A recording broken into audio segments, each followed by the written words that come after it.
High বন্ধুরা, আজকে আমি সবার প্রিয় এই মহাদেবের ছবিটির আউটলাইন ড্রয়িং করব।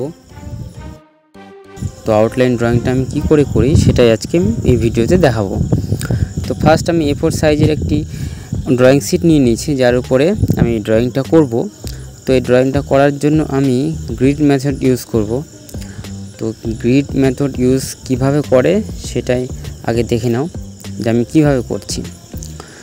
তো আমি ফার্স্টে কি করছি, স্কেলটা নিচ্ছি। দেখুন স্কেলে যে 1.5 সেন্টিমিটার করে আমি উপরে 1.5 সেন্টিমিটার করে দাগ কেটে নেব, নিচেও তাই সেমভাবেই 1.5 সেন্টিমিটার করে দাগ কেটে নেব। এইবার যে ডটগুলো নিয়েছি আমি সেই ডটে মিলিয়ে একটা করে দাগ কেটে নিচ্ছি, ঠিক আছে। ঠিক এইভাবে পুরো দাগ যখন কাটা হয়ে যাবে তখন আড়াআড়িভাবেও ঠিক সেমভাবেই আবার 1.5 সেন্টিমিটার করে ডট নিয়ে নেব। এই পাশে নিয়ে নেওয়ার পরে আবার ঠিক সেমভাবেই আমি সেই দাগগুলো কেটে নেব। তারপরে কি সব গ্রিডগুলো স্কোয়ার হয়ে যাবে, স্কোয়ার বক্স হবে আর কি। তো গ্রিড ঘরের মাপ হিসাবে উপর থেকে আড়াআড়িভাবে 8 ঘর এবং লম্বালম্বিভাবে 9 ঘর পর্যন্ত মাপটা নিয়েছি, যেখান থেকে চোখটা শুরু হয়েছে। তো আমি সবসময় চোখ থেকে ড্রয়িং শুরু করি, তো এই ড্রয়িংটাও চোখ থেকেই করছি। তো এই মাপটা হলো চোখের মাপটা, যেখান থেকে নিলাম। তো এবার কথা হচ্ছে যে ড্রয়িং বক্সগুলো যেটা আছে, গ্রিড বক্সগুলো যেটা আছে সেটার মাপ হিসাবে আমি ছবিটাও জুম করে নেব।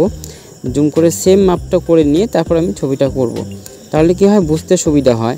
এবার কি করব, প্রত্যেকটা দেখব গ্রিড বক্সে কতটুকু করে আমাকে আঁকতে হবে, ঠিক সেই মাপে সেইভাবেই আমি সেই ছবিটা সেই গ্রিড বক্সে আমি আঁকবো। দেখো কীভাবে আমি আঁকছি।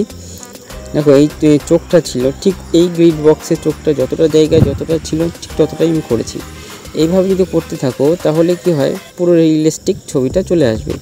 আর হ্যাঁ, গ্রিড মেথড কখনোই এটা শেখার জন্য কার্যকারী হয় না, তবে গ্রিড মেথডটা যদি সবসময় প্র্যাকটিস করতে থাকো তাহলে একসময় নিজে থেকে তোমার আউটলাইনের হিসাবটা তোমাদের মাথাতে চলে আসবে। তারপর তোমরা এমনি ফ্রি হ্যান্ডে অবশ্যই ইজিলি ড্রয়িং করতে পারবে।